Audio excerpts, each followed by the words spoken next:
ओम शांति। आज है 21 अगस्त 2020 की साकार मुरली। पहले एक नज़र मुरली की मुख्य पॉइंट्स पर। बाबा ने कहा, तुम्हें अपनी उन्नति के लिए पुरुषार्थ करना चाहिए, अपना भी और दूसरों का भी कल्याण करना है। सच्ची कमाई करानी है जो मनुष्यों का जीवन हीरे जैसा बन जाए।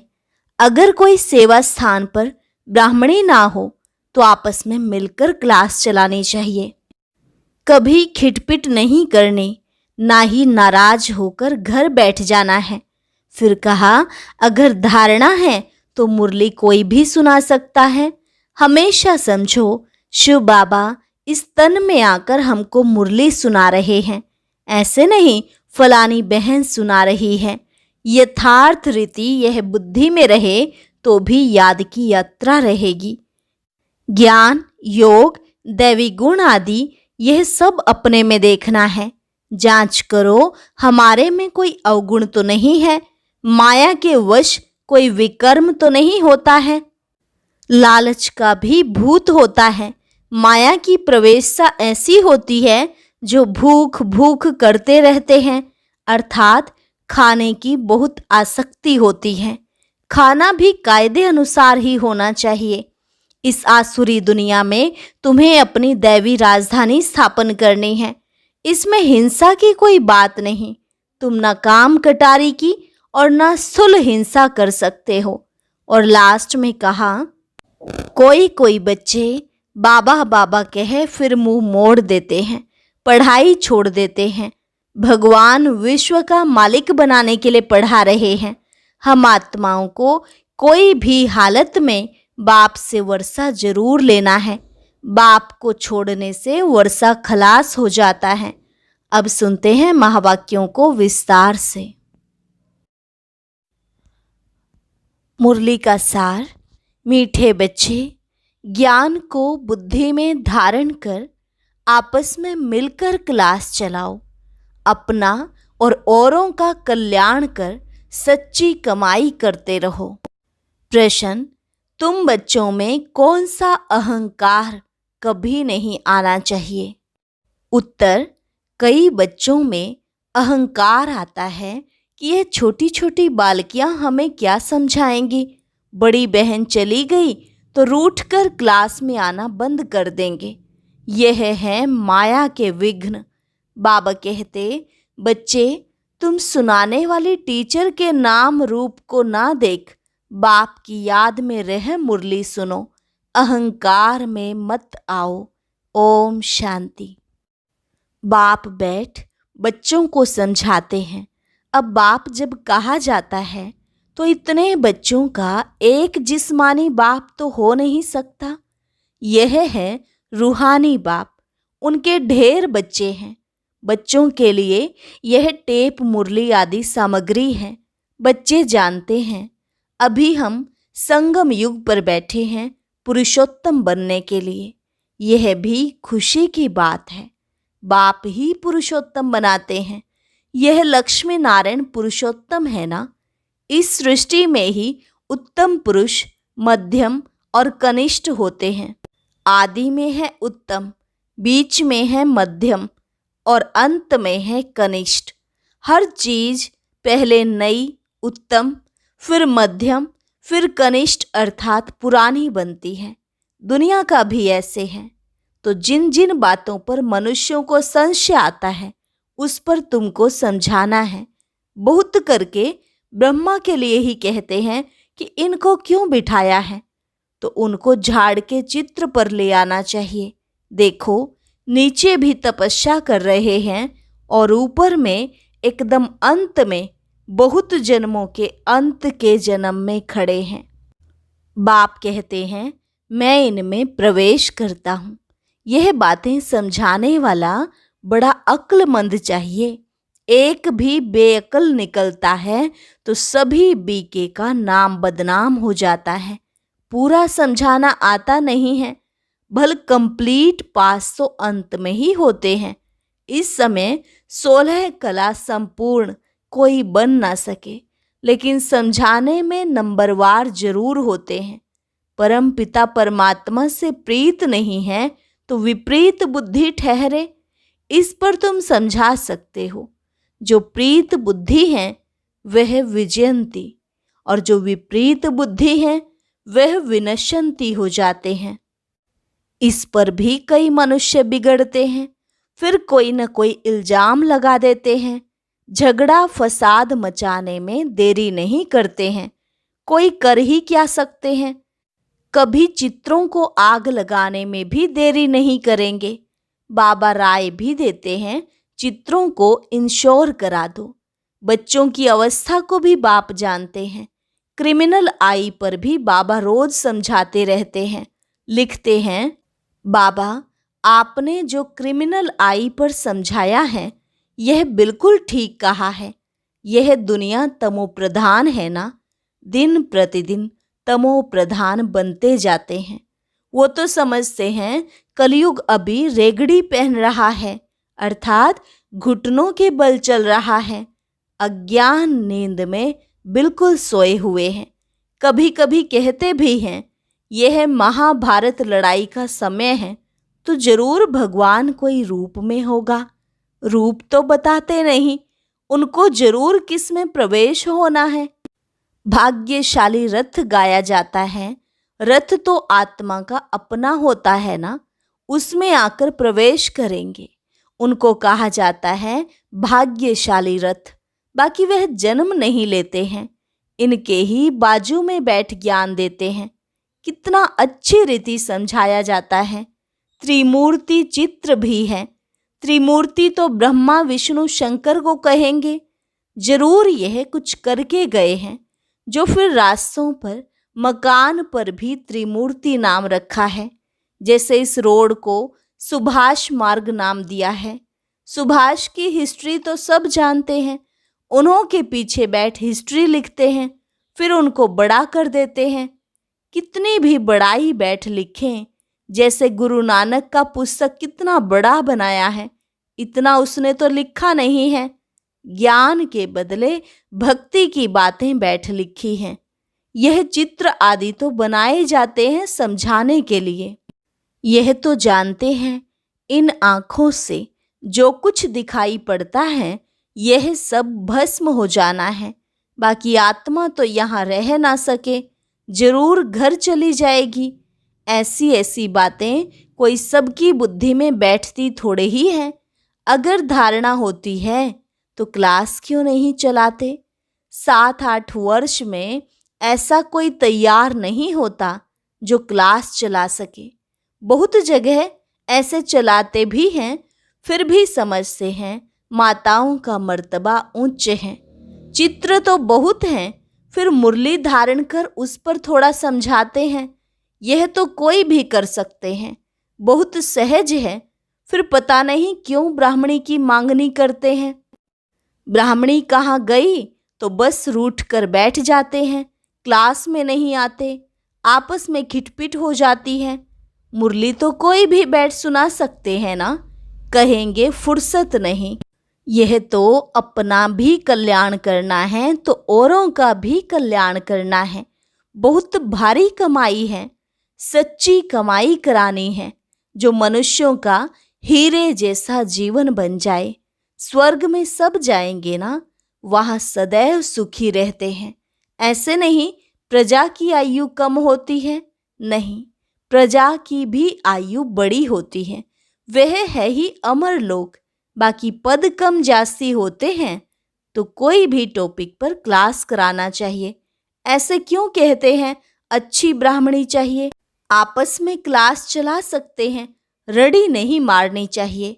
कोई कोई को अहंकार आ जाता है। यह छोटी छोटी बालकियां क्या समझाएंगी। माया के विघ्न भी बहुत आते हैं, बुद्धि में नहीं बैठता। बाबा तो रोज समझाते रहते हैं। शिव बाबा तो टॉपिक पर नहीं समझाएंगे ना, वह तो सागर है, उछले मारते रहेंगे। कभी बच्चों को समझाते, कभी बाहर वालों के लिए समझाते। मुरली तो सबको मिलती है। अक्षर नहीं जानते हैं तो सीखना चाहिए ना, अपनी उन्नति के लिए पुरुषार्थ करना चाहिए।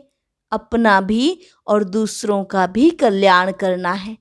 यह बाप ब्रह्मा बाबा भी सुना सकते हैं ना, परंतु बच्चों का बुद्धि योग शिव बाबा तरफ रहे, इसलिए कहते हैं हमेशा समझो शिव बाबा सुनाते हैं, शिव बाबा को ही याद करो।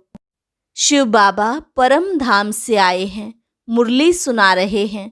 यह ब्रह्मा तो परम धाम से नहीं आकर सुनाते हैं।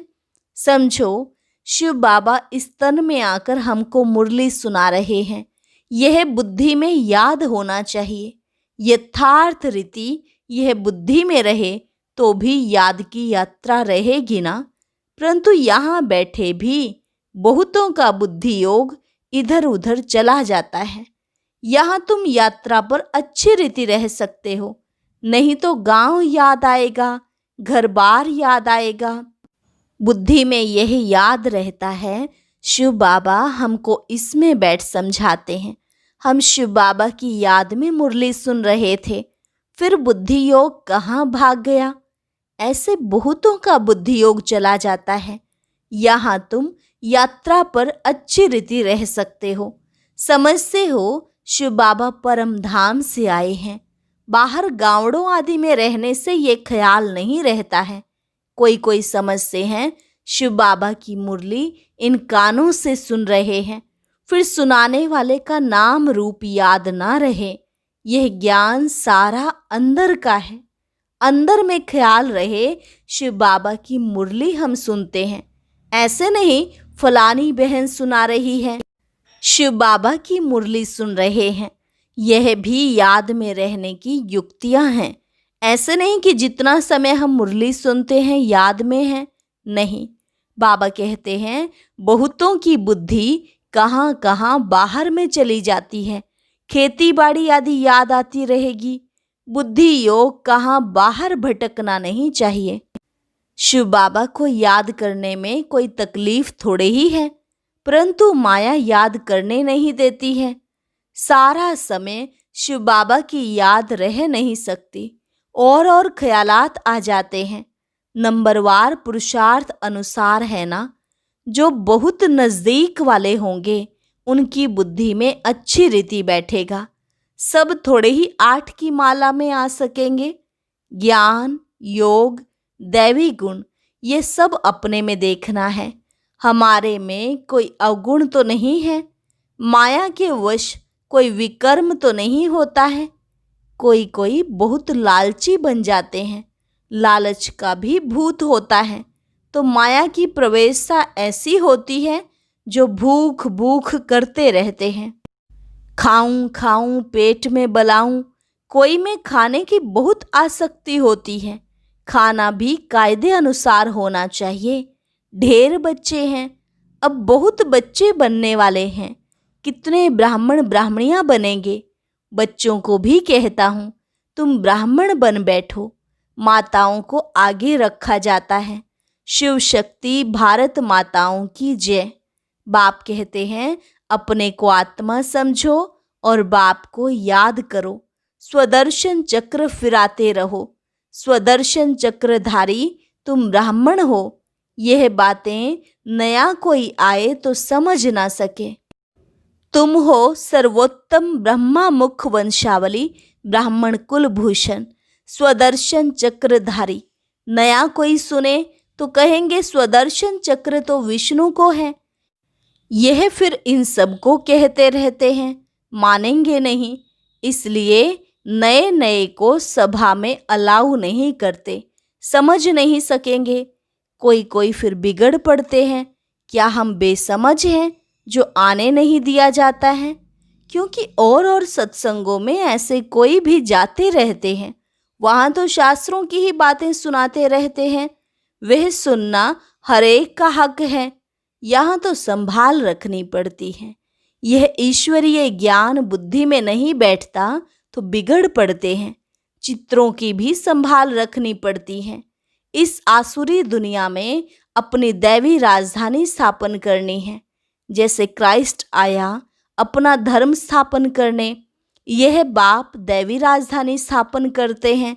इसमें हिंसा की तो कोई बात नहीं है।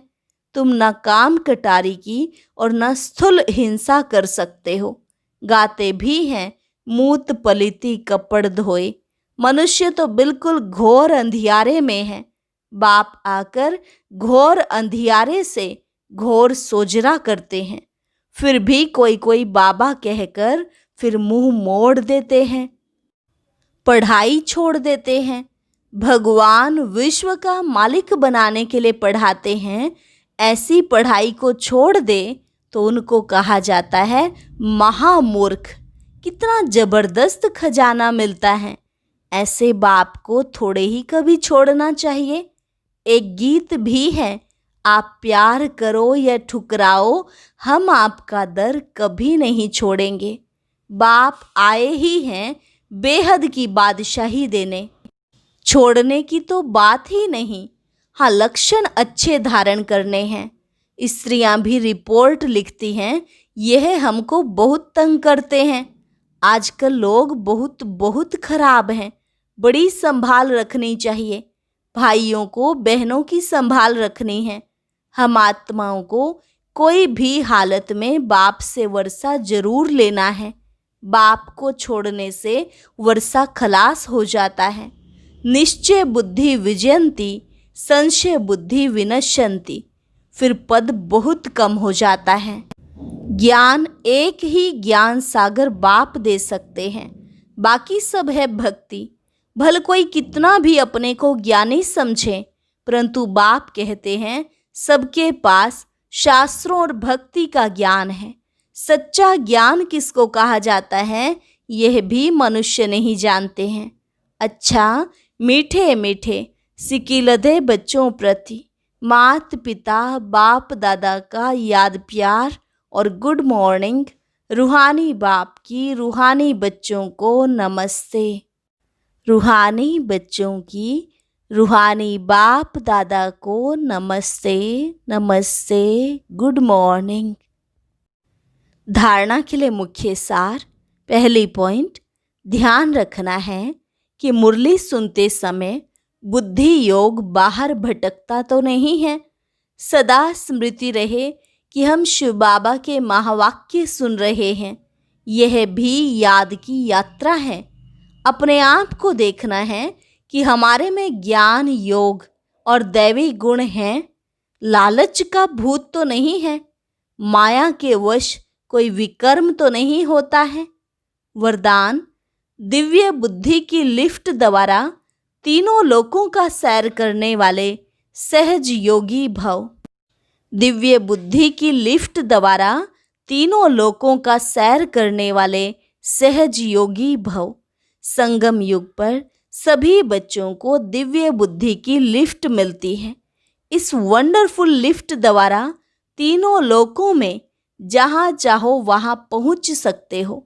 सिर्फ स्मृति का स्विच ऑन करो तो सेकंड में पहुँच जाएंगे, और जितना समय जिस लोक का अनुभव करना चाहो उतना समय वहाँ स्थित रह सकते हो।